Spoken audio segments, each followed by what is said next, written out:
Compound noun. Compound noun তিনটি উপায়ে গঠিত হতে পারে।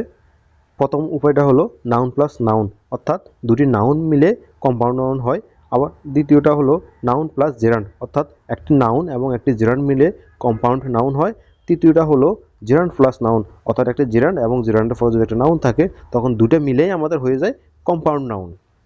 তো এখান থেকে আমরা প্রথম প্রশ্নটা একটু দেখি, হুইচ ইজ কম্পাউন্ড নাউন, কোনটি কম্পাউন্ড নাউন। তো আমরা এখানে অপশন বিতে দেখতে পাচ্ছি যে কি হেয়ার ব্রাশ।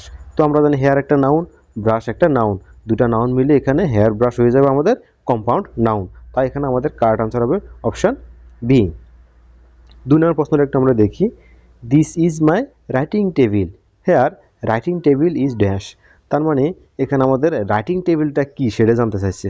তো রাইটিং টেবিলটা মূলত জিরান্ড আর নাউনের সংযোগে গঠিত হয়েছে। যদি জিরান্ড এবং নাউনের সংযোগে গঠিত হয় তখন তাকে আমরা বলবো সেটাকে কম্পাউন্ড নাউন। তাই এখানে আমাদের কারেক্ট আনসার হয়ে যাবে অপশান সি। কিন্তু এখানে যদি আমাদের রাইটিং টেবিলে পুরোটার নিচে আন্ডারলাইন না থাকে, যদি আমাদের শুধু রাইটিংয়ের নিচে আন্ডারলাইন থাকতো তাহলে কি হতো। তো রাইটিংয়ের নিচে যদি আন্ডারলাইন করা থাকতো তাহলে কিন্তু তখন আর কম্পাউন্ড নাউন হতো না। তখন আমরা এখানে রাইটিংটাকে বলতাম অ্যাজেটিভ। কেন অ্যাজেটিভ বলতাম, আমরা জানি যে যে ডিটারমিনারের পরে যদি দুটা শব্দ থাকে, প্রথম শব্দটি হয়ে যায় অ্যাজেটিভ, দ্বিতীয় শব্দটি হয়ে যায় নাউন।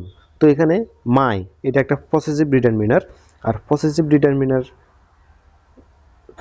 মাই হলো একটা পসেসিভ ডিটারমিনার। আর আমরা জানি যে ডিটারমিনারের পর যদি দুটো শব্দ থাকে, প্রথম শব্দটি হবে অ্যাজেটিভ আর দ্বিতীয় শব্দটি হবে নাউন। যদি আমাদের এখানে আলাদাভাবে রাইটিং নিচে আন্ডারলাইন করা থাকতো তখন সেটা হয়ে যেত অ্যাজেটিভ। আবার যদি আলাদাভাবে শুধু টেবিলের নিচে আন্ডারলাইন করা থাকতো তাহলে সেটা হয়ে যেত আমাদের নাউন। কিন্তু এখানে আমরা দেখতেছি যে রাইটিং টেবিল দুটো শব্দের নিচে একসাথে আন্ডারলাইন করা আছে, তাই এখানে রাইটিং টেবিলটা হয়ে যাবে আমাদের কম্পাউন্ড নাউন। তাই আমাদের কারেক্ট আনসার হবে অপশান সি।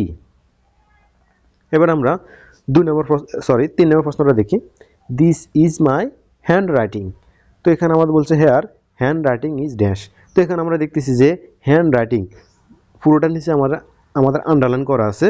তো হ্যান্ড হলো নাউন আর রাইটিং হলো জিরান্ড, আর নাউন আর জিরান্ড দুটোই মিলে আমাদের হয়ে যাবে কম্পাউন্ড নাউন।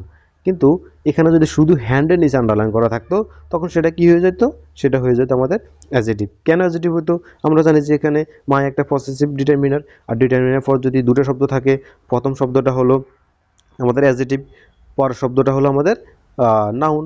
তো আমাদের এখানে যদি শুধু হ্যান্ডের নিচে আন্ডারলাইন করা থাকতো তখন হ্যান্ড শব্দটি হয়ে যেত আমাদের অ্যাজেটিভ। আর যদি শুধু রাইটিংয়ের নিচে আন্ডারলাইন করা থাকতো তখন রাইটিং শব্দটি হয়ে যেত আমাদের নাউন। কিন্তু এখানে হ্যান্ড রাইটিং পুরোটার নিচে আন্ডারলাইন করা আছে, তাই পুরোটা একসাথে হয়ে যাবে আমাদের কম্পাউন্ড নাউন। তাহলে এখানে আমাদের কারেক্ট আনসার হবে অপশান সি। এবার আমরা 4 নম্বর প্রশ্নটা দেখব, which of the following noun is made up for two noun. মানে কোন নাউনটা দুটো নাউনের সংযোগে গঠিত হয়েছে। তো এখানে আমরা অপশন বিতে দেখতে পাচ্ছি যে ক্লাসরুম। ক্লাস হলো একটা নাউন, আবার রুম হলো একটা নাউন।